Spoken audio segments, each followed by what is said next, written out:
¿Está grabando el DAT? También está grabando todo.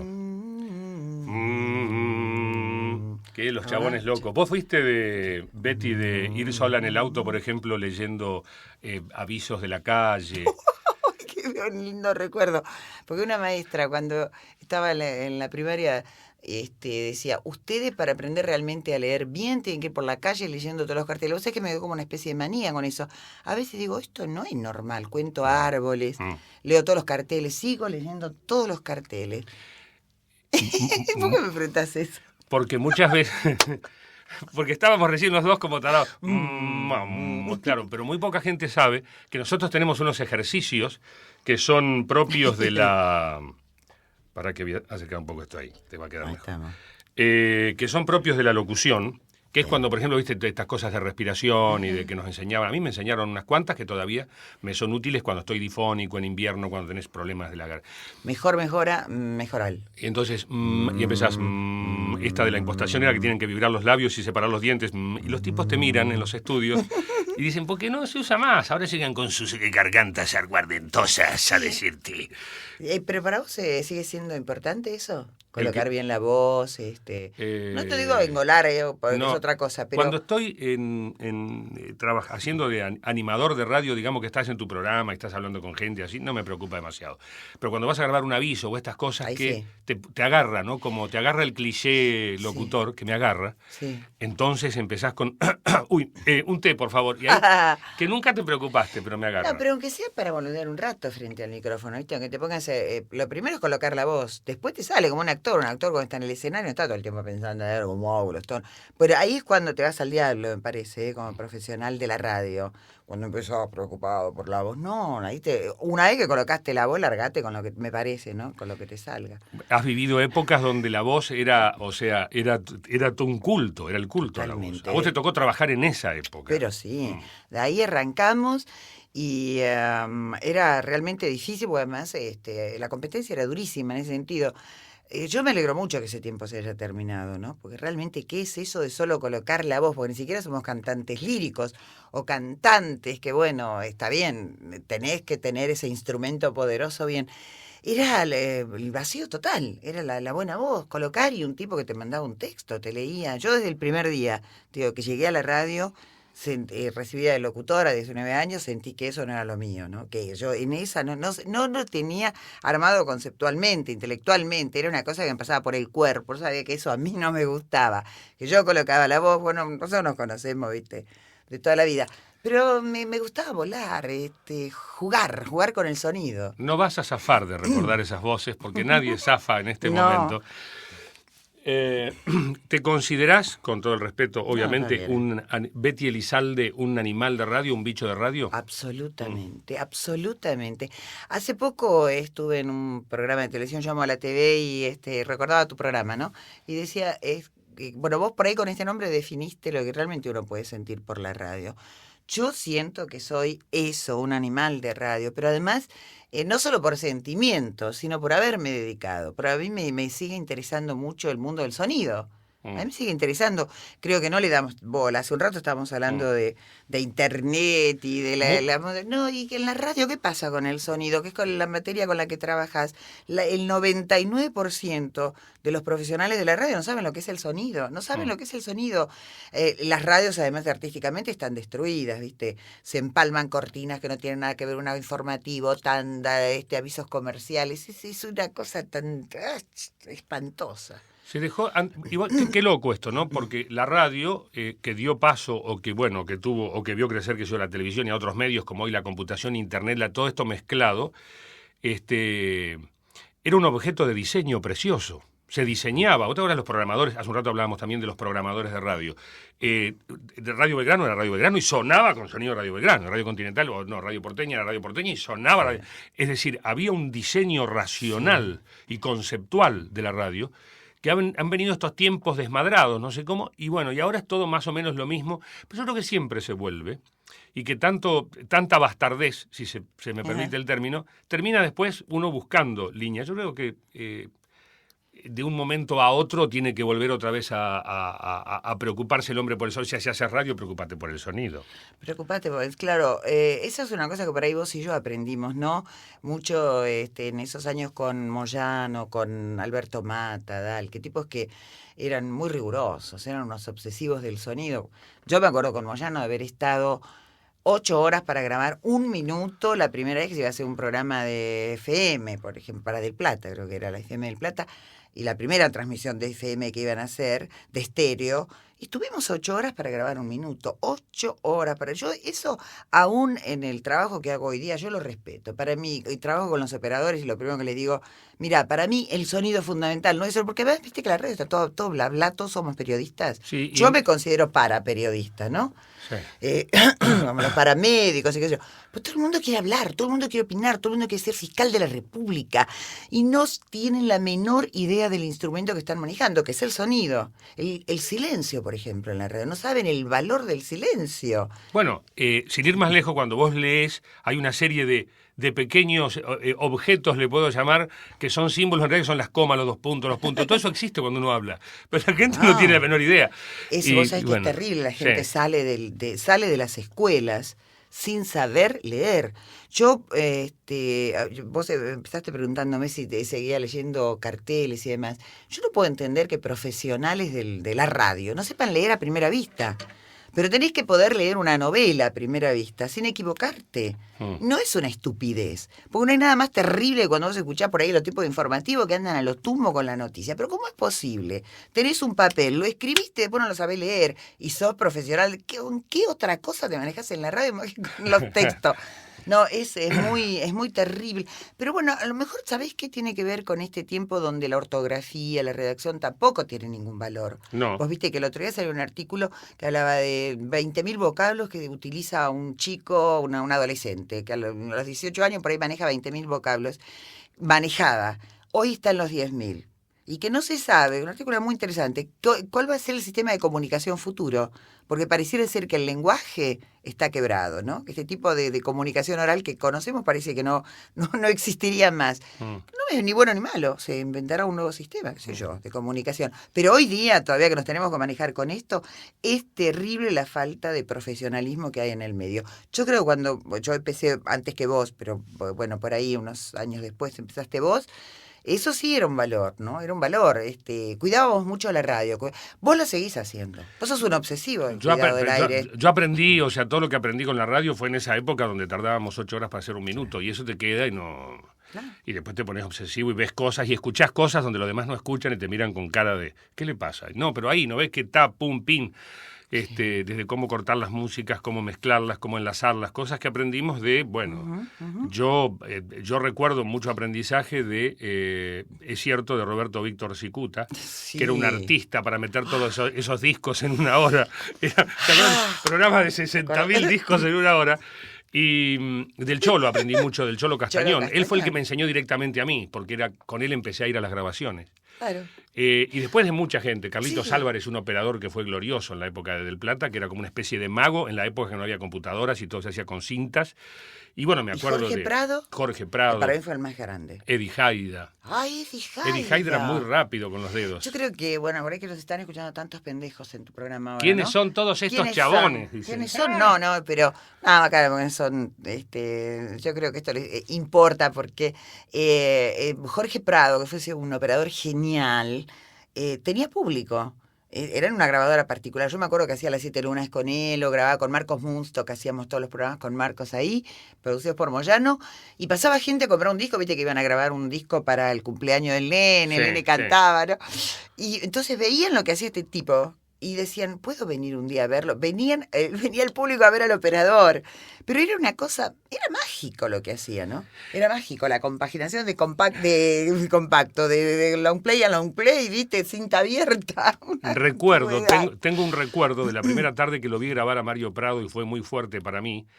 No recuerdo letra de qué estaba grabando, no recuerdo eso en este momento. Fue mucho más importante lo que estaba pasando con el sonido que quien estaba detrás del micrófono hablando. y él estaba como elevado en una especie, la consola estaba como alta, y tenía los famosos Revox A77 que los hacía volar en 15 o en 30 revoluciones, es decir, que le ponía unos caftans, para los que no entienden, unos engranajes que lo hacían andar más rápidos, y toda la cinta con líderes de colores, y armaba en tiempo real la letra que después se iba a compaginar, iba a ser un programa de radio de 5 o 6 horas, a una velocidad con esos dedos que yo me quedé maravillado. Y ahora entiendo que tuviese público y que incluso lo aplaudan, porque era como ver a un pianista, digamos, pero manejaba cintas. Y consolas y relojes y todas estas cosas. Pero un oído privilegiado, además. Porque decías, enganchame acá, empalmá este disco con este. ¿Cómo podía ser? Y vos lo escuchabas y decías, perfecto. Y él decía, no está perfecto. Era una cosa fascinante. Bueno, pero esto sigue teniendo vigencia. Sí. Esto sigue teniendo vigencia. Lo que pasa es que la oreja es la oreja ahí, ayer claro, y hoy. Sí. Vos y yo, por ahí, mucha otra gente que se formó como nosotros, que seguimos teniendo vigencia, que seguimos tirando para adelante y viendo qué radio vamos a hacer mañana,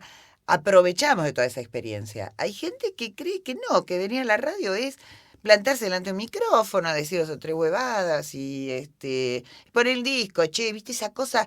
Hay un orden en la desprolijidad, me parece, ¿no? Cuando haces radio. Debiera haberlo, o sea, si tratás de parecerte a un medio de comunicación o algo que tiene que ver con el arte de alguna manera, que es comunicar cosas, ideas y todo esto, sí. Debiera haber un orden. Pero... Mira, yo me acuerdo una profesora de música que tuvo mi hijo cuando tenía 5 años, de iniciación musical, ¿viste? Flautita dulce o ese tipo de cosas. Y yo veía que era tan rigurosa la disciplina que imponía en el grupito con el que trabajaba, y a mí me llamaba la atención. Y dije, en este tiempo, libre expresión, todos los pibes hagan lo que quieran, van a hacer música, ahí le meten guitarra, batería, toquen, hagan ruido, cualquier cosa.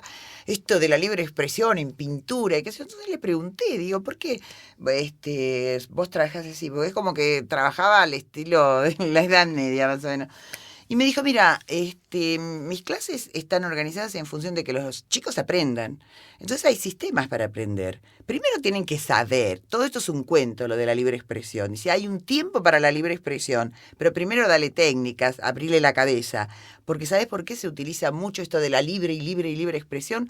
Porque la gente que no sabe se abre un taller de libre expresión. Pero al chico hay que darle técnicas, tiene que saber qué pasó antes. Después decir, la última media hora hagan lo que quieran, toquen, hagan, rompan, pinten. Pero primero dale escuelas, dale información, que después verá él qué hace con eso. Yo estoy de acuerdo totalmente con esto. Sí, hay como un axioma que dice, está permitido destruir después de haber construido. Primero construílo y después rompelo. Exacto. Pero primero hacelo, porque si no, romper sin... bueno, es así. Sí. No, pero el tema del sonido es un temazo, porque es un tema para nosotros, que tendríamos que juntarnos y charlar, pero a mí me sigue fascinando. Y me sigue fascinando, yo no sé, bueno, cómo será en tu programa con tu operador y demás. Yo lo primero que busco cuando llego a la radio es el operador. Todavía hoy, lo primero que busco es el operador. Digo, acá quién es el más talentoso, a quién, incluso por ahí suena pedante, a quién puedo formar, porque de pronto vos llegás a una radio, guita no hay para, como en nuestra época, para pagar lo que llamamos kioscos. Pero yo empiezo a tantear el ambiente, ¿viste? Digo, me parece que tiene, con qué, tiene pasta. Y hablo. Después le doy una libertad total. Yo me siento muy bien de hacer esto. Primero le llenás la cabeza. Después le decís, ahora sé lo que Ahora sé lo que quieras. Pero yo tengo, por ejemplo, un operador que es un tipo... Además, un operador no solo debe ser un buen técnico, manejar bien los aparatitos, ¿viste? Que esa es otra. Se enganchan todo con los aparatos, pero la cabeza, ¿viste? Te tiene que seguir funcionando. Pues yo veo a mi operador, está en la computadora llena de cosas. Pero si yo estoy hablando con vos y él quiere meter algo que hay en la computadora, él tiene que saber primero que hace un año con vos yo hablé de tal cosa o con Galeano hablé de tal otra. ¿Entendés lo que te digo? Y sí, para mí fundamental de un buen operador es que sepa escuchar, por ejemplo. Tiene que ser un tipo culto, con cierta formación, no puede ser una bestia que viene. La máquina se aprende a manejar rápidamente, vos que estás rodeado de máquinas. La verdad, esta moderna tecnología se aprende rápidamente, pero hacer funcionar el máster te lleva toda la vida. No es que te levantaste una mañana y decís, en 3 meses voy a ser inteligente. No, la máquina en 3 meses la aprendés a manejar, pero la cabeza no. Contame cómo fue tu primer contacto, pero no hablo de la radio profesional de trabajar, sino del aparato de radio que escuchabas. ¿Cuándo te diste cuenta que un aparato sonaba en tu casa? Vos sabés que es el tiempo en que uno era escuchador o oyente Y la programación la elegían o la hacían los viejos, ¿no? No es como ahora que la programación de la tele la manejan los pibes. Uno se sometía a los dictados familiares. Yo, no sé, yo me acuerdo, no la siento mía esa radio, no la siento mía, porque yo no la elegía. Yo no ponía Los Pérez García, ni ponía Gloucester Tango Club, ni, no sé, los programas de ese momento, ni Marshall, Fidel Pintos en Radio El Mundo. No eran mis programas, no me representaban, eran los programas que escuchaban mis viejos, ¿no? Y bueno, yo estaba ahí y lo escuchaba, por las orejas no las podés tapar. Ni bien ni mal, ni en función crítica, ni no. Pero yo no me siento afectivamente ligada a eso, porque no era lo que yo me elegía para escuchar. Por ahí, ¿qué te podría decir? Una tal Marianita Latrónico, que estaba en Radio Libertad, cuando yo era, creo que fue avanzada esa locutora porque hacía los 40 principales, ese tipo de cosas, la gente votaba. El primer programa para mí que yo puse, que sé lo que es ser oyente y estar esperando el momento de que empiece tu programa y cuando ese conductor no está, hay un reemplazante, es un vacío total, porque es un vacío. Un bajón. Es un bajón. Sí, sí. Yo quiero escucharte Lalo Mir y vos me dicen Lalo Mir se fue a Nueva York, siento un impacto, pero esto pasa así. Bueno, el primer programa. Más allá del cabrón se fue a Nueva York. Ya, sí, todo lo que quiera, pero está. Para amarte, odiarte, insultarte, lo que fuere, pero estás ahí. Sos un referente, ¿no? Y el primer programa así dominante en mi vida fue el Club de los Discómanos, Hugo R. Martínez, cuando recién vino en el 55, después de la Revolución Libertadora. Él hizo un programa que se llamaba El Club de los Discómanos, que iba de 10 a 10 y media de la mañana por Radio Splendid. La radio no existía, era todo formal, para hablar, toda orquesta en vivo, orquesta estable de no sé qué, orquesta de tango, orquesta de esto, orquesta del otro. Y apareció... Orquestas de la radio, eran empleados de la radio. Cada radio tenía 2 o 3 orquestas. Sí.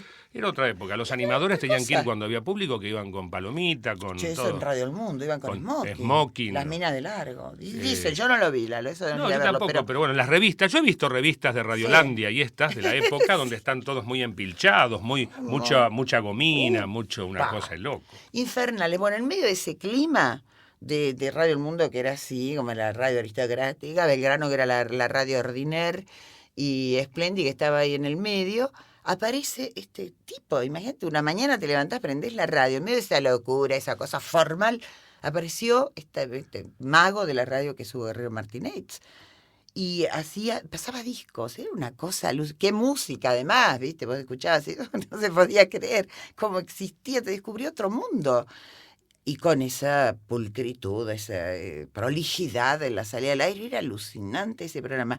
Y él además se presentaba como negrito, nadie le conocía la cara, como el negrito no sé cuánto, de 33 años, como Jesucristo. Y te hacía ahí entendés cómo la gente se puede hacer el bocho con alguien, ¿no? Él fue un maestro en hacer bochos. En manejar los silencios, en los ruidos. Yo creo que siento que nosotros somos todos continuadores. A él le jode mucho esto, ¿no? Bueno, loco es, pero nunca pudo deglutir esta cosa de que nosotros hayamos tomado su modelo de radio. El formato de programa largo. Cuando él empezó en Radio del Plata, creo, en Radio Belgrano. Belgrano, el show del minuto duraba 5 horas. Bueno, vos sabés que nadie quería y nadie creía en eso. Decía, ¿cómo va a estar 5 horas en la radio? ¿Vos te acordás? Claro, no le va a dar, no se puede. 1 hora, 2 horas, un bailable por ahí un fin de semana. Sí, un bailable, eso. Los programas duraban media hora también. Bueno, y había programas de 5 minutos, de 15 minutos, los microprogramas. Hizo cosas maravillosas, porque estábamos todos con él. Pero fíjate que él rompió además esto, yo sé que a la gente de los informativos no les va a gustar. Yo creo que ese formato de media hora sigue siendo una antigüedad, que la radio es una cosa muy viva, es el instante la radio, que no se puede seguir programando en función de media hora porque con el top llega el informativo. Es una antigüedad total. Arrancó así, formato, programa media hora. Entonces, vos querés leer un cuento que te dura 45 minutos y que está todo el mundo fascinado, no se puede porque corta el informativo. Yo creo que la noticia en la radio es muy importante, pero que este esquema de a las 10, noticias, 10:30, noticia, el top, pendete del top para pasar la noticia. La noticia en la radio es un elemento más, no es fundamental, no es dominante. Hay radios que tienen noticias todo el día y a la media hora te pasan el noticiero. Lalo, 6 a 9 de la mañana. ¿Vos viste lo que es eso? 6 a 9 de la mañana estás con noticia. El ministro de Economía. Pero me espera 2 minutos en línea que vamos a hacer las noticias. Y a lo mejor de pronto y siempre se está hablando el tipo. Entonces si están dando noticias, ¿por qué le dice espéreme un rato que vamos a las noticias? Y sale el tipo y dice, el doctor Machinea dijo, y el tipo está en línea esperando 2 minutos. Es una antigüedad, también hay poderes en juego en esto. De ninguna manera tiene que desaparecer la noticia. No, pero tiene que ser eso, tiene que ser como cuando hacía la BBC de Londres, que leí una vez en un libro, que a las 9 de la noche aparecía el locutor, parece que todo el mundo escuchaba en onda corta, larga la BBC de Londres. Sí, la BBC de Londres, con esas voces. Ay, yo escuchaba una, aquí Pekín, unas cosas rarísimas, claro, un chabón que era argentino, uruguayo, hablando como si fuera chino para nosotros. Extrañando el mate. Bueno, ahí se parece que aparecían, que ese informativo lo escuchaba el mundo entero, ¿no? Y que de pronto a las 9 de la noche salía el locutor y con esa voz de la BBC de Londres decía, esta noche no hay noticia. Y no iba nada. Esta noche no hay noticias. Y de pronto te viene una catarata y te pasas toda la tarde, y bueno, pasarás toda la tarde noticias o toda la mañana. Pero esto me parece que son esquemas que están demorando mucho un cierto progreso de la radio. ¿No? La radio es una cosa así viva que la vas tomando. Bueno, la cuestión es que mi programa dominante fue el Club de los Discómanos con Guerrero Martínez. Bueno, Guerrero es el tipo que tuvo un problema terrible cuando empezó a hacer La Tarde del Plata, porque él quiso hacer esto del informativo que yo te digo, que la noticia... En lugar de hacerlo los informativistas de la radio, las tenía que hacer él. Bueno, eso es un tema a discutir también, pero él quería además que la noticia fuera cuando realmente tenía peso. En el momento que había noticia. Cuando había noticia, no... Es que cuando hay noticia no hay, noticias aparecen, cuando aparecen tráemela, entonces no te la leo nunca. Pero ¿sabes qué? Yo estoy tentado a pensar que eso forma parte de las reglas. Que nadie se plantea por qué están o por qué no están. Los otros días me hacían una historia muy copada sobre la gente, los radioaficionados. O sea, que quien quiera ser radioaficionado, en un club X de radioaficionados, no sé si son todos iguales, alguien quiso hacer la carrera tener título de radioaficionado porque le gustaba. Entonces dijeron, bueno, primera charla, condición sine qua non para ingresar en los cursos del club de radioaficionados es leer y traducir perfectamente idioma Morse. Todos se miran.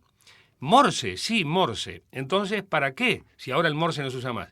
Entonces, había como 15 personas. El profesor dice, a ver si alguien sabe por qué hay que saber Morse para ser radioaficionado. Todos levantan la mano porque todos somos vivos en Argentina. Y todos arriesgan una teoría. Uno dice, bueno, porque el Morse es en definitiva el primer código inventado, entonces es de una manera de mantener, digamos, la mística. No, le dice el tipo, no es por eso. Otro dice, porque el telégrafo es lo que menos energía usa, entonces en caso de catástrofe, por ejemplo, podríamos transmitir más fácilmente a través de un telégrafo si no hay electricidad. No, le dice el tipo, tampoco. Y así van arriesgando teorías, hasta que le dicen, no, ¿por qué hay que saber Morse? Porque es una regla. Y dicen, ¿por qué? ¿Cómo? Porque es una regla así. En el fútbol, ¿podés tocar la pelota con la mano? No, porque es una regla.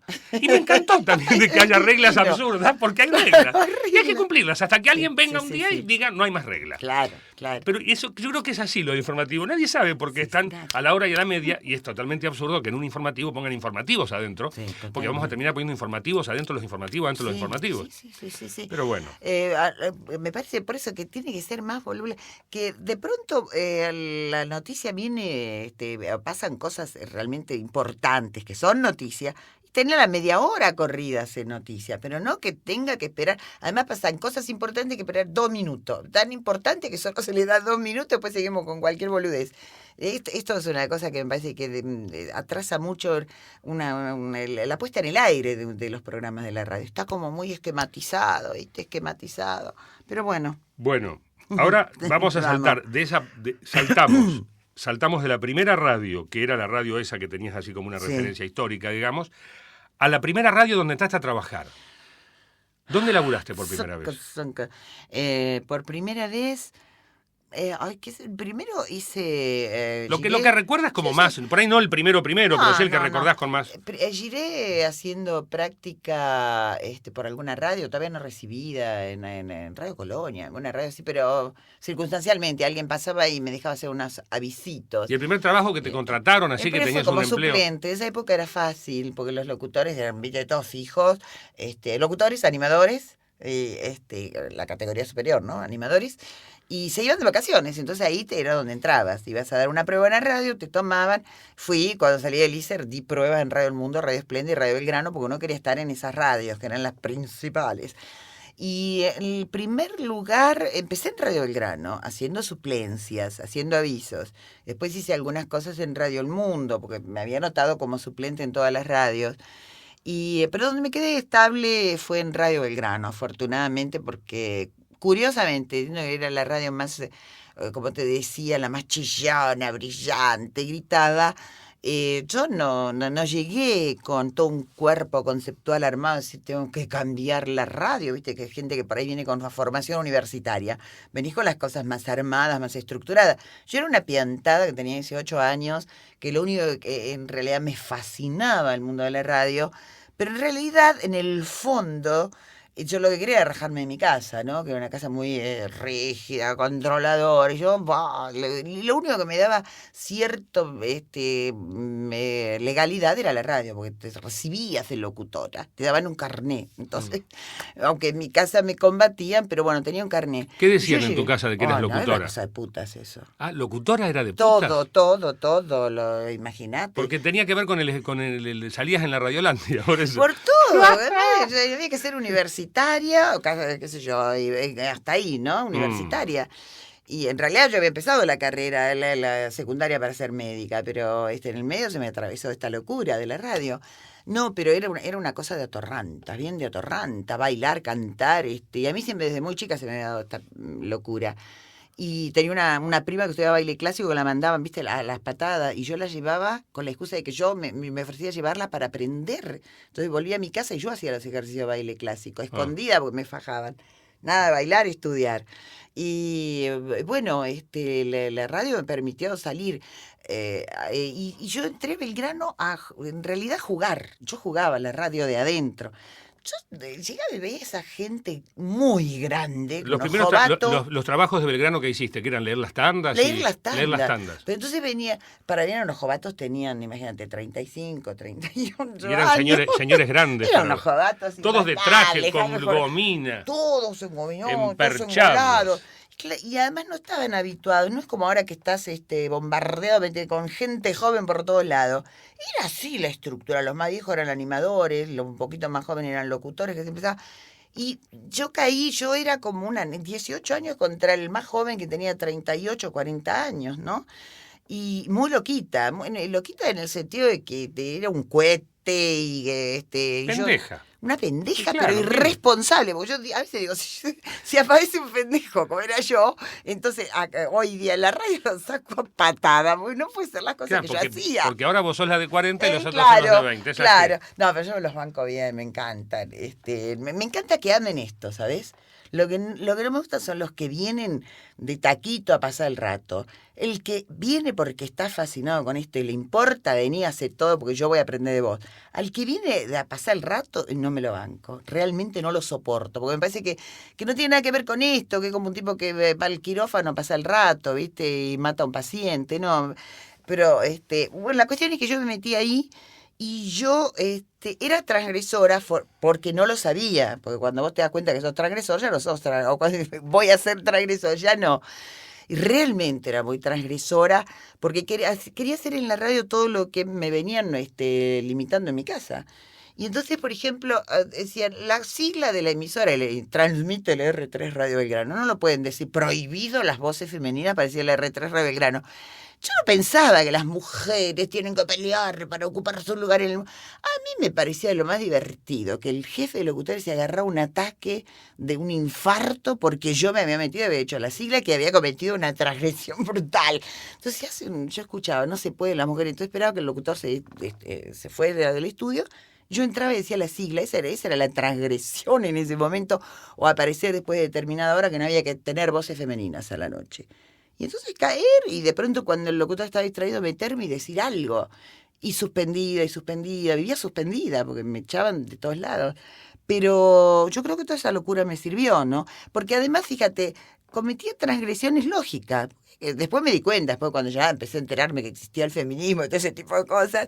Pero era absurdo que una mujer no pudiera decir la sigla de la emisora. No era para su momento era una locura. Como fue el tema del teléfono, cuando Marcos Munz toca la noche, que en el 68, 69, por ahí, cuando la noche que Astor Piazzolla estrenó en el Luna Park con el despelote que se armó con Balada para un Loco. Segundo lugar, ¿no? Le dieron. Sí, creo que no ganó, que el despelote fue por eso. Y nosotros teníamos teléfono. Había ganado un tema de Hugo Marcel, me parece, ¿no? ¿Sabés que no me acuerdo? Fue segundo, el del se armó un despelote porque le decían que tenía no sé cuánto compase, que no era como Balada para un Loco. Vemos, son las cosas. ¿Quién ganó el primer puesto? No lo sabemos, pero Balada para un Loco sí.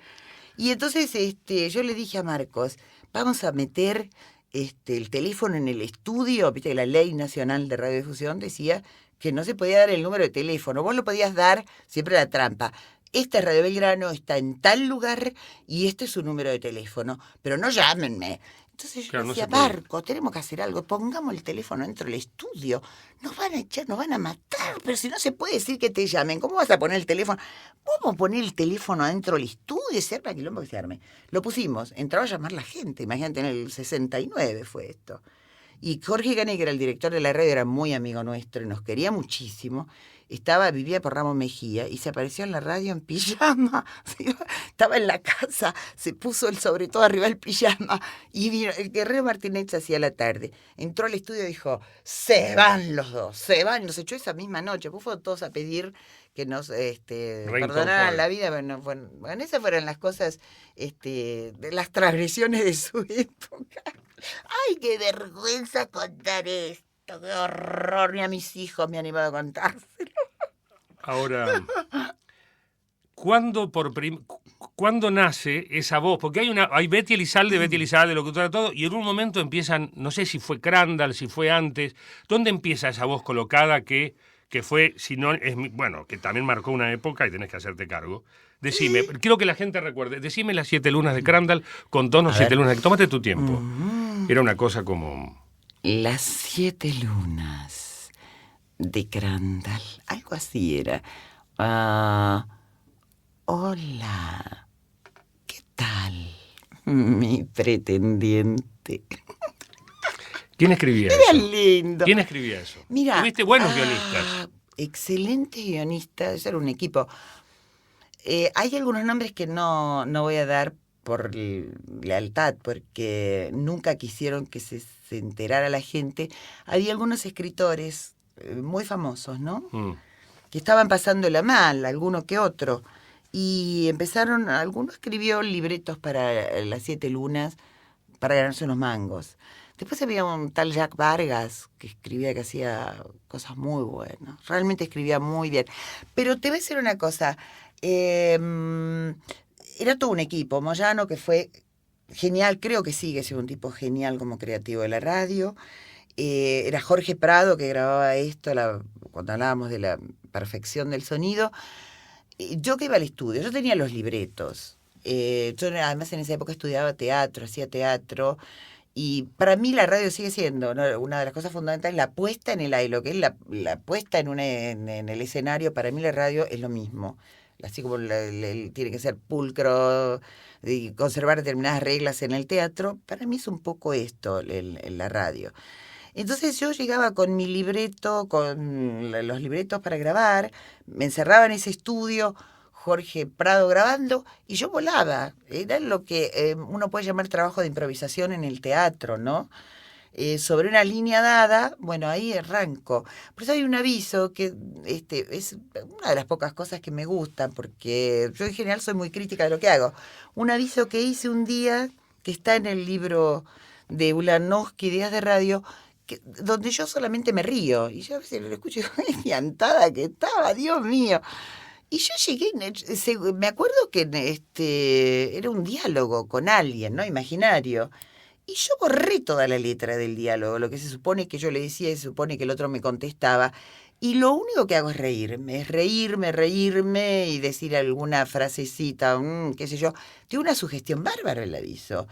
Y nada, yo tenía un libreto, tenía una letra, y no la hice, porque en ese momento lo que sentía hacer era eso. Y me lo permitían. Así que cuando tenía un guión que me venía bien, lo respetaba, y si no, volaba como loca. Y bueno, ¿y cómo caí en eso? La anécdota es vieja. Yo me entré con un estilo a Radio Belgrano que no era el que correspondía. De hecho, me pedían que gritara, que fuese brillante. Buenos días, señores, tema y yo más que no lo quería hacer, de caprichosa que era. Yo quería hablar de otra manera. Y porque, te digo, era la cosa de estar siempre enfrentada con el que tenía el poder. Y te fuiste a las antípodas. En lugar de gritar, te fuiste abajo. Yo lo gritaba y entonces después apareció un aviso y yo fui a hacer despelote porque me parecía que era un disparate, una porquería ese aviso y que yo así no lo iba a hacer, dialogaba con el locutor y qué sé yo.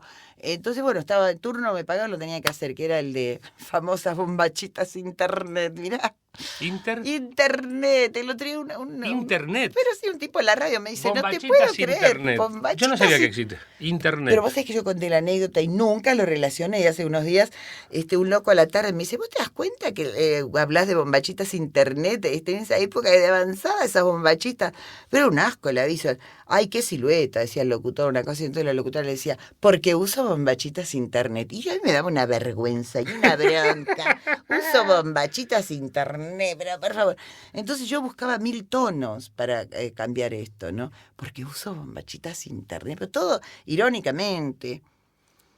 Y eso fue, por un lado me costaba suspensiones, castigos, porque eso había que decir, porque uso bombachitas internet. y vos nombraste recién a Cicuta, y un día cambiaron las autoridades de la radio, apareció Roberto Víctor Cicuta, y el genio de la renovación de la radio, ¿no? El que dio el puntapié inicial de lo que es hoy, Claudio Martínez Dahl, que es un tipo que está en España. Pero trabajó poco en Argentina, entonces Fue el creador del Buen Día. Del Buen Día, yo me acuerdo. Yo en esa época empecé también a trabajar en Del Plata y lo conocí poco. Pero digo, claro. Pero lo que tengo de Dahl que es como que al poco tiempo, es decir, no... Se fue en el 74. Claro, o sea, hay poca referencia de él. Pero o sea, esos empezó 3 años... empezó fuerte, revolucionó todo y se fue. Bueno, en Belgrano, yo te hablo fundamentalmente de Belgrano, ¿no? Que era la radio donde estaba, el tipo vino y dijo, ¿qué es esto de orquestas? Hizo una reunión, ¿qué es esto de orquestas estables? Lo querían matar, ¿viste? No lo colgaban en Plaza de Mayo. Y bueno, hoy en día lo mismo, vas y decís, ¿qué es esto de archivos de biblioteca del Congreso, de imprenta del Congreso? Total. Y quieren echar a 300 y se arma un bolonqui. Total, siempre, es lo mismo. Siempre ocurrió lo mismo. Bueno, cuando cae un renovador o lo que fuere, es duro. Es duro. Es duro, pero bueno, con esa gente se avanza, ¿no? Y este tipo vino y dijo, no, señores, les quiero informar que desde hoy no hay más orquestas en vivo, el mundo es del disco.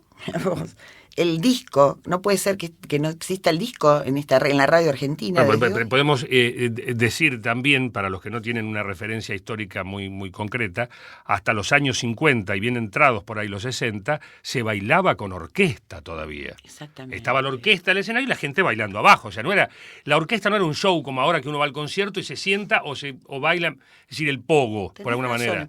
El baile era así, una orquesta tocando y la gente bailando. Discos, fueron muy recientes el disco, así muy reciente digo yo. Para los que nacieron hace 20 años, el disco es una antigüedad, obviamente. Ya pronto no hay más disco, MP3, cosa comprimida, todo total. Todo, sí. Y eso fue lo novedoso de Dahl, que le dijo, ¿qué orquestas? Ahora viene el mundo del disco. Viene el mundo del disco. Estaba Miguel Ángel Merellano. ¿Ves? Merellano. Un creativo impresionante. O cuando me rajaron de la noche con Marcos Munsto, que hacíamos el sillón y la copa, nos rajaron y debo reconocer que estuvieron bien, porque pusieron Generación Espontánea detrás, ¿no? Sí, este tipo metió el disco. Y entonces dijo en la reunión, además esta forma de hablar a los gritos, esto es una radio que no debe existir más. Desde hoy se habla en esta radio. Y entonces yo tenía 25 años, estaba ahí sentadita, era recién nombradita por la radio. Dijo, además esta tarde yo escuché una voz de alguien que estaba haciendo un aviso y yo dije, Bueno, dice, ¿quién es la que estaba haciendo turno tarde? Con perdón de Nancy Paso, ¿no? Turno tarde, y hizo un aviso con bachitas internas. Y yo dije, ay, otra vez me echan, no puede ser, otra vez en la calle. Y yo levanté tímidamente la mano y dijo, bueno, mire, le voy a decir una cosa. Yo hace muchos años que me da vuelta en la cabeza una voz. Yo quiero hacer un programa, es lo único que recuerdo, ¿no? Siempre dije, tengo que hacer un programa con una voz de mujer para que los tipos se trepen por la cornisa. Y la encontré, y es usted. No podía creer, no sabía si me estaba cargando, si me iba a echar. Bueno, y ahí arrancó haciendo un programa que se llamaba Dan y yo. Y que iba a las 12 de la noche, una transgresión total también, porque no había mujeres, no había voz, salvo un intento la que habían noche hecho, era para los hombres. Era para los hombres. Y las prostitutas. Lógico. Bueno, sí, obviamente, los hombres solos. Había hecho un intento con Lidia Saporito, pero Lidia siempre muy cohete, hizo 6 meses de programa, se las tomó, no quiso seguir. Después nunca más.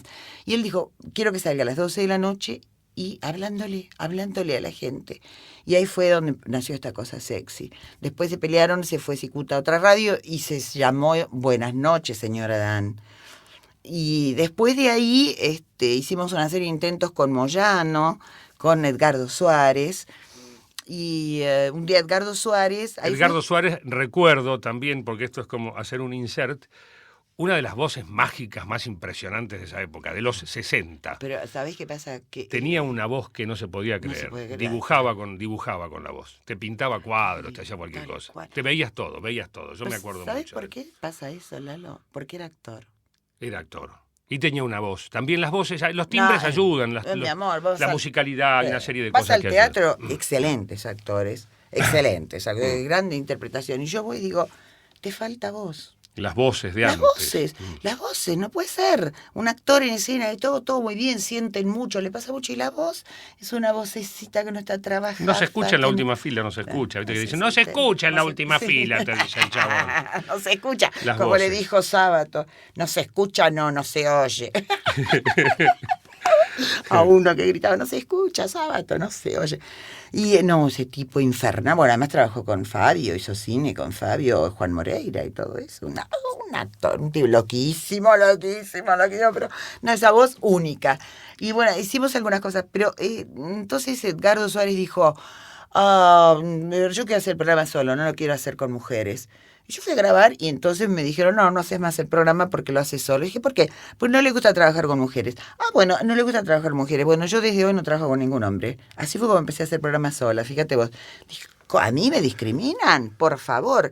Y renunciaba a todos los proyectos que no fuera estar sola, como venganza. Contemos que en la época lo más usual era una pareja, una voz, un hombre y una voz de mujer. Sobre todo el toque femenino, ¿te acordás, Lidia Durán? Sí, en eso era, digamos, en la época siempre tenía, o sea, un programa era llevado, digamos, por un hombre y una mujer. Sí, la mujer era como el acompañamiento. Y después empezaron los programas solistas, que bueno, fue el tuyo uno de los pioneros. Bueno, y después de eso arranqué con Las Siete Lunas, después de, en un momento Edgardo Suárez estaba por haciendo lo suyo, piantado, tirado por ahí en Mendoza, y arranqué con Las Siete Lunas, que realmente, y toda la serie sexy de Quilmes, esa de me hace saltar la cabeza cuando abrían la botella.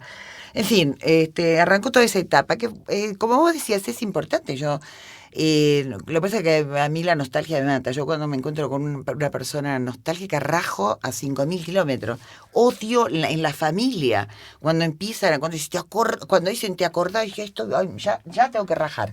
¿Te acordás? Es fatal. ¿Te acordás, hermana? ¿Te acordás? Y lloran. Y empiezan a ponerte la mano en el hombro. Ay, no. Y cada vez más pesado. Y nunca saliste con uno en un coche que dice, ay, acá vivía yo de chico.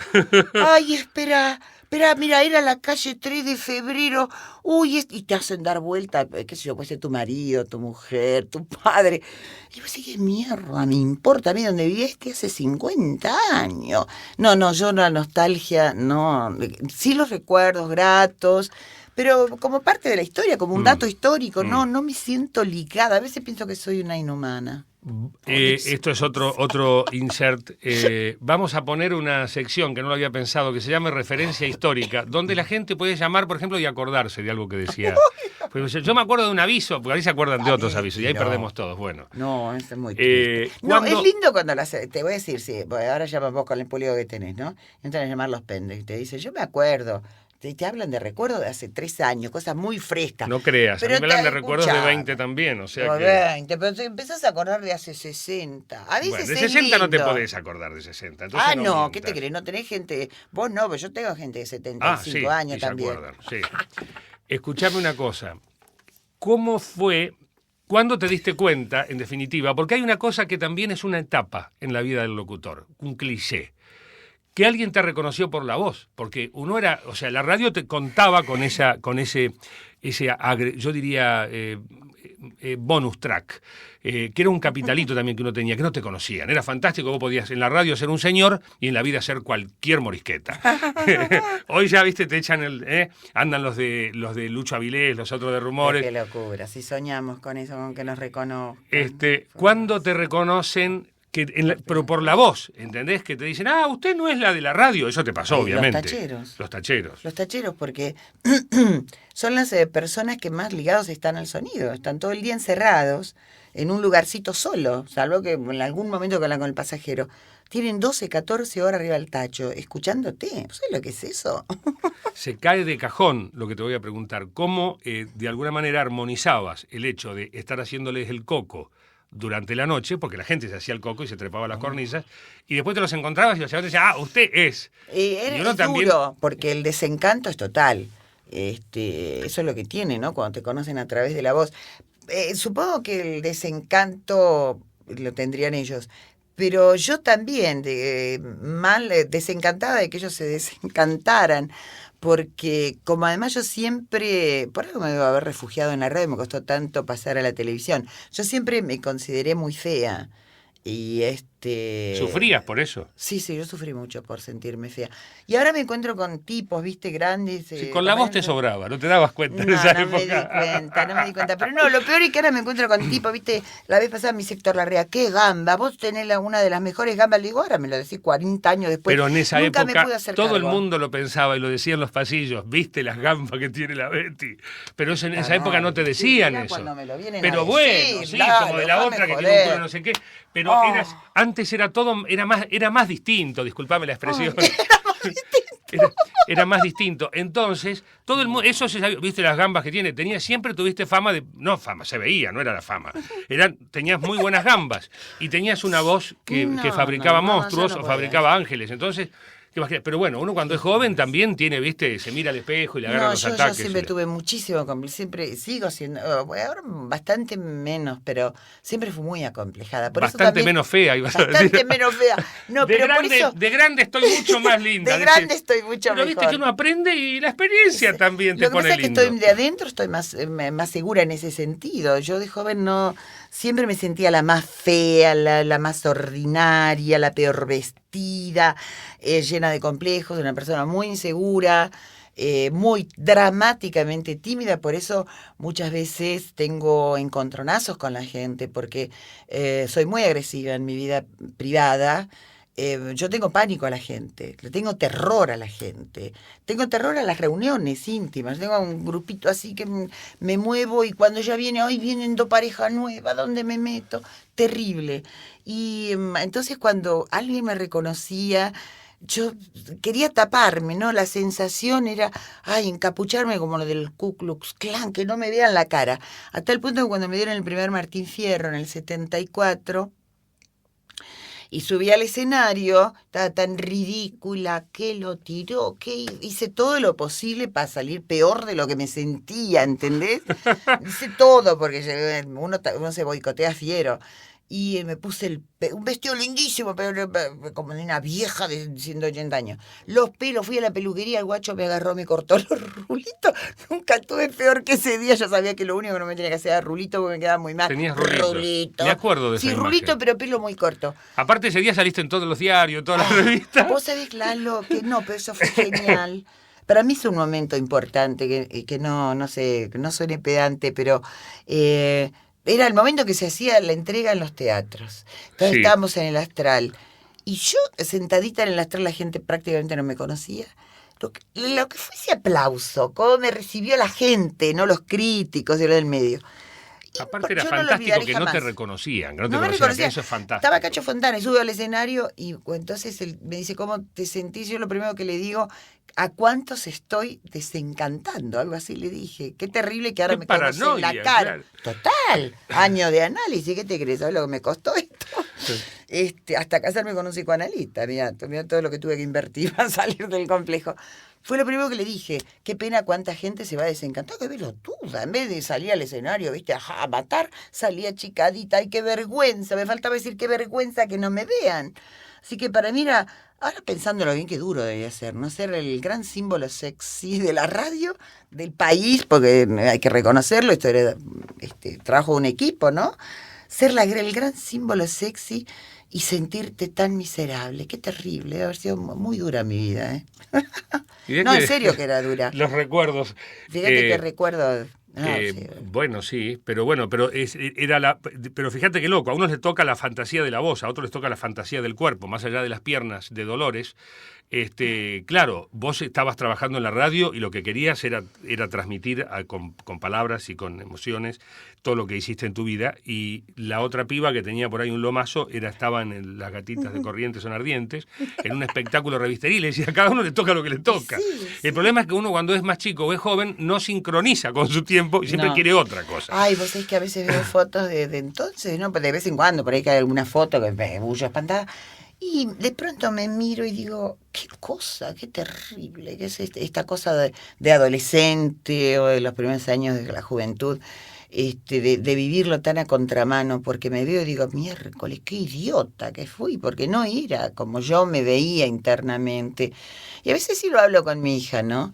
En un tiempo que ella estaba viviendo en Londres y estaba muy deprimida, yo le contaba esto, deprimida porque era el exilio, digamos. Le decía, bueno, mira, pensa que yo ahora veo fotos de hace 30 años, yo siempre te dije que me sentí tan fea, y me doy cuenta cuántas cosas perdí por no tener claro qué me pasaba, ¿no? Por una no contención familiar y más. Que yo digo, esto por ahí sí es una cosa que puede servir a quien escucha, ¿no?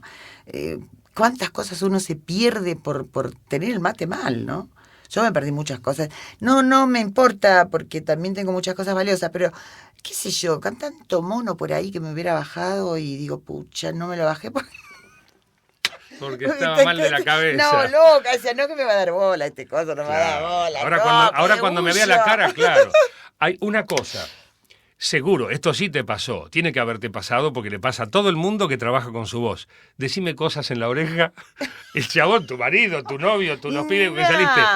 Sí, te decía. No, la gente. Decime, por favor. Pues me podés decir, viste que la gente en siempre... las reuniones con amigos, familiares, fiesta de cumpleaños... Me haces un aviso, por favor. ¿No te mata eso? Yo no puedo decir una sola palabra. Vos me decís, hoy es tu cumpleaños, felicitaciones. Y me decís, estás en tu casa en una reunión y dices, che, vete, dale, vos que sos profesional, vení. Yo no puedo decirte ni feliz cumpleaños. Ahora me contratás. Acá sí podés porque hay micrófono, hay auriculares, entonces uno está... En función de profesional. Yo no puedo ir a jugar con el micrófono. ¿Viste? ¿Por qué no le dicen a un cirujano... que se haga una operación? Che, dale, ven y cortate algo. Sacate un cálculo del riñón. Sacame un diente, vos que sos odontólogo. Nadie le dice ese tipo de cosas. Al chabón del banco que vaya al cumpleaños le digan, ¿por qué no me sellás 4 o 5 boletas ahora mientras tomamos el café? ¿Por qué a uno lo hacen hablar? Y al cantor, peor, al cantor lo hacen cantar. El cantor está acá. Está acá. Pero ¿a vos no te hubiera gustado ser cantor? Y yo cantaría siempre. Porque es distinto para el cantor. Al cantor le gusta cantar. El cantor está esperando que le digan, dale, canta. Pero loco. Porque el cantor necesita público, pero el locutor de radio no. Necesita cristal y viste que es distinto. Dime, cuando estás con el público cara a cara, ¿no te inhibís? Bueno, es todo un trabajo. En realidad, por ejemplo, ahora lo vengo haciendo desde enero. ¿Lo del teatro? Y lo del Café Concert, sí que es teatro, que no es teatro, es Café Concert, son charlas, monólogos, diálogos, digamos que no es teatro. Soy yo. Y bueno, es un trabajo interesante porque, bueno, para mí es una confirmación. En realidad es como que yo siempre pensé que la radio es un chiste, es virtual, no hay nadie del otro lado. El operador nunca te está escuchando, siempre está discutiendo con la mujer por teléfono. ¿Y lo dejas? Comiendo un sándwich. No, digo en términos, sí, yo estoy mucho más dócil. ¿Moderado? Sí, no, lo mato. Hubo épocas que no. Hecho la gente el control. Entonces, esto es como una confirmación tener la gente ahí del otro lado. Y nada, es importante no porque te deja volar la gente cuando la ves. al principio no. Pero cuando vas aprendiendo, todo es Entonces, método, sí, ¿no? sí. Entonces, y uno experimentando y después de mucho tiempo, después de 2 o de 3 meses, empieza a suceder que todo ese público, es lo que me pasa a mí, no sé si será, no son muchas personas, es uno solo de nuevo, como el operador. Qué lindo. Entonces, es como que vos estás recibiendo en realidad una comunión de todos. Y entonces empezás otra vez a zafarte y a irte de los libretos y a tener, digamos, un toma y daca que permite ir por un camino determinado y no meterte en mil vericuetos. Pero ahí arrancás con un libreto, con una Libreto. orden, con una guía. O sea, es Libreto, distinto. dirección, todo. Cuando yo está tengo todo. que, me llaman, la pavadita que hacía que hago en el San Martín, clásicos populares. Tengo que salir y decir buenas noches, ¿cómo están? Bienvenido. La semana que viene va a estar la miércoles, no sé cuándo. Yo lo hago porque estar en el escenario me produce como una especie de orgasmo para mí, aunque sea para ir a hacer eso, ¿no? Lo hago, pero en el momento, no sé, me debo sentir Sara Bernard, Norma Leandro, en el momento me siento tan importante, digo, tengo que hacerme cargo de este momento, como decía Gandolfo, este es mi momento, y yo se le digo buenas noches con un textito aprendido. Por suerte te enchufan las luces en la jeta y no ves a la gente. Ahora, yo lo comparo, digo, las cosas que yo hago en la radio, improviso en televisión, ¿qué hacemos? La cantidad de cosas. Yo esto no me atrevería a hacerlo en público. Si tuviese que al público, yo me muero, no puedo hacer, me paraliza.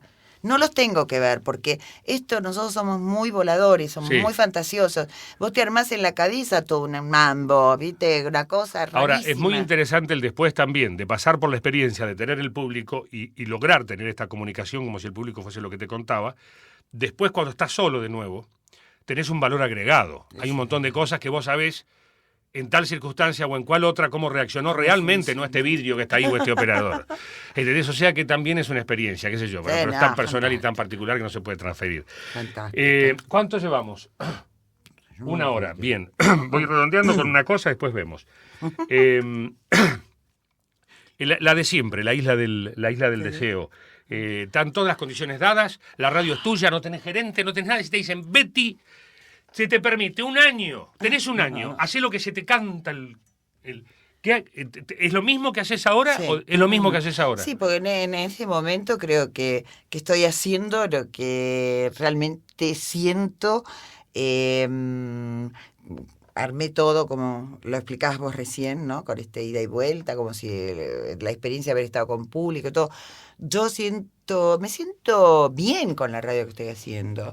Me gusta sentirme todavía creativa, sentir que a veces el operador que tiene 34 años, el otro dice, ay, che, parala, pero vos, le digo, che, yo soy una jovata, la vieja dama indigna, están todos cansados acá, todos, ay, que dormí mal, déjense joder, están haciendo radio, vívanlo, ustedes no saben lo que es hacer esto. Y siento que todos los días tengo ideas, ¿entendés? El día que me desespero, todavía me sigue pasando esto, el día que me levanto y digo, ¿y hoy qué hago? Ay, no tengo nada interesante, me pongo mal. Lo vivo así con esa intensidad, así que creo que todo lo que se me puede ocurrir, tengo la suerte bárbara de estar en la radio que estoy, no sé qué va a pasar, cuál será el futuro, pero nunca lo trabajé con la libertad con la que yo estoy trabajando. En este momento no tenemos salida al aire de vida, vos sabés todos los problemas que puede tener la radio, no tenemos la potencia que tienen otras emisoras, pero tengo una libertad. Nadie nunca, yo creo que ni saben que estoy en la radio, porque a veces me he ido y digo, ay, hoy me echan. No es la primera vez. Y me doy cuenta que no, y que la gente me apoya, y que de pronto venís vos a la radio, y viene la gente, los directivos. Che, qué suerte negra que vino la Lomir. Me siento apoyado. Yo necesito, además, de todos modos, aunque me planteé en guerra, yo sigo adelante, pero laburo mejor si estoy rodeada de afecto, ¿no? Trato de que sea muy cálido el ambiente a mi alrededor, muy profesional, pero muy cálido. Y si no es cálido, voy a hacer todo lo posible. Y si es la guerra, y por algo llegué hasta acá y pude seguir luchando. Pero prefiero tener ese ambiente de cordialidad. Y siento que soy creativa y que llego a la radio y que tengo ideas y que puedo hacer funcionar un equipo, aún de pendejos. Y te divertís, que es lo fundamental. Ay, me siento... Claro. Mirá, Lalo, cuando yo miro el reloj y veo que son las 5 menos 10, todos los días me pasa esto. Siento una angustia. Digo, qué dichosa soy. Soy una de las pocas personas en el mundo que mira el reloj con angustia porque se tiene que ir del trabajo. Ay, yo me quisiera quedar, y si me decís quedate 18 horas, yo me quedo 18 horas, pero creo que soy muy autocrítica, y que siento que estoy todavía haciendo algo digno, ¿viste? Y el día que puede ser que me agarre el viejazo de golpe, y ahí sí que no me diera cuenta, pero mientras yo siento que llego y le doy ideas a los chicos para hacer con el sonido, para trabajar con el sonido, para hacer esto, para hacer aquello, gente, llamá, buscá. Mientras yo siento que puedo hacer eso, porque después el manejo frente al micrófono ya lo tenemos muy armado nosotros, ¿no? Ese es el oficio. Pero sobre todo, mientras yo sienta que puedo ser creativa, que una vez por semana se me pueda ocurrir una cosa dentro de las posibilidades que tenés, porque a veces me ocurren ideas, cosas muy lindas, que yo siento que piola, pero no tengo elementos técnicos para hacerlo. Bueno, mientras me siga pasando eso, es que estoy haciendo lo que realmente creo que debe ser la radio. Y no me gustaría dirigir una emisora, no me gustaría. No sirvo para ordenar gente, sí para un pequeño equipo, pero no mandar gente y llamarla. Con un programa está bien. No, un programa está bien. Uno le gusta meter, ¿no? Vos escuchás y pero lo que pasa es que hay tanta radio como o programas como personas existen. Seguramente si nosotros tuviéramos esta conversación con otra persona, pensaría, pero ¿qué están hablando estos dos? Bueno, porque es que hay cosas que son difíciles de transmitir y es, por ejemplo, ¿cómo le haces entender a la gente que no hay una Betty Elizalde, sino que hay tantas Bettys como gente ahí escuchando? Entonces decís, no, esto es esquizofrenia pura. No, es así. Es así. Y cada uno te va a imaginar de una manera distinta y cada uno va a querer que actúes de una manera específica. Sí. Y vos los vas a traicionar siempre. Totalmente. Y bueno, animales de radio. Pero Animales de radio, eso dice, bueno, recuerda a Norma Morandini en su libro, ¿no? Lo primero que uno tiene que tener claro, y es muy difícil hacerse cargo de esto, es que la mitad te va a amar y la mitad te va a odiar y te va a detestar. Y uno tiene que hacerse cargo de esto. Yo no sé si alguna vez a vos te ha pasado, ¿no? Uno en general recibe el afecto. A través de la radio, por ahí, a través de un mensaje, vos podés recibir una cachetada, alguien que te muestra su desagrado. Puede ser. Pero en general vivimos del afecto. Yo sé qué nos pasaría si alguien no nos muestra la otra cara, si aparece la otra parte del público que te detesta. Y a mí eso, digo, me lo bancaría, pero sé que sería terriblemente doloroso. Una sola vez me pasó nunca en mi vida he recibido agresiones, salvo una vez un tipo, en la época cuando en la época de Alfonsín, cuando recién asumió Alfonsín, y yo tuve un despelote en Canal 9, en realidad por envidia de un conductor me tuve que ir, y entonces en ese momento estaban todos, ¿viste? Porque la democracia la inventamos los argentinos. Sí, ¿no? Todo inventamos nosotros. Todo inventamos. Los griegos eran una pelotuda total, le ganaban ahí, ¿viste? No, lo inventamos nosotros todo. Entonces empezaron todos con el dedito a ver, pasa FAR para cuidarse de las espaldas, a señalar. Entonces, yo soy el gran demócrata, gran defensor de la democracia, por mí hemos llegado a esta instancia en que asume el doctor Alfonsín, todos los que trabajaban eran colaboracionistas. Bueno, una época muy, muy terrible. Y bueno, ahí de pronto estaba todo el mundo, periodistas, público, viendo a quién echaban y a quién dejaban, ¿no? Y sí me pasó con un tipo a la salida de un cine, pero nada más se dio vuelta y le dijo a la mujer, uy, esta desapareció de los lugares que solía frecuentar. Me dolió muchísimo, porque pensaba, pero si este tipo supiera, ¿no? Si yo te pudiera contar. Entonces de pronto me rearmé y seguí pensando, bueno, ¿qué te pasa, loca? Cuando te llaman y te dicen que te aman, que sos la mejor del mundo, bien, y te dieron un bife, bancátela. Y aprendí a convivir un poco con los bifes, pero muchos no recibimos. Yo cierro con una escucha espontánea de mi mujer en un supermercado cuando escuchó decirle a alguien, no sabían que ella era mi mujer, mira, ese es el pelotudo de Lalo Mir. ¿Ah, sí? ¿Y por qué no? ¿No sabes cuánta gente que lo piensa? Pero es raro que ¿Qué sintió tu mujer? ¿Qué querés que le explique? Que no es tan pelotudo el hombre. Nada. No se tuvo que contener.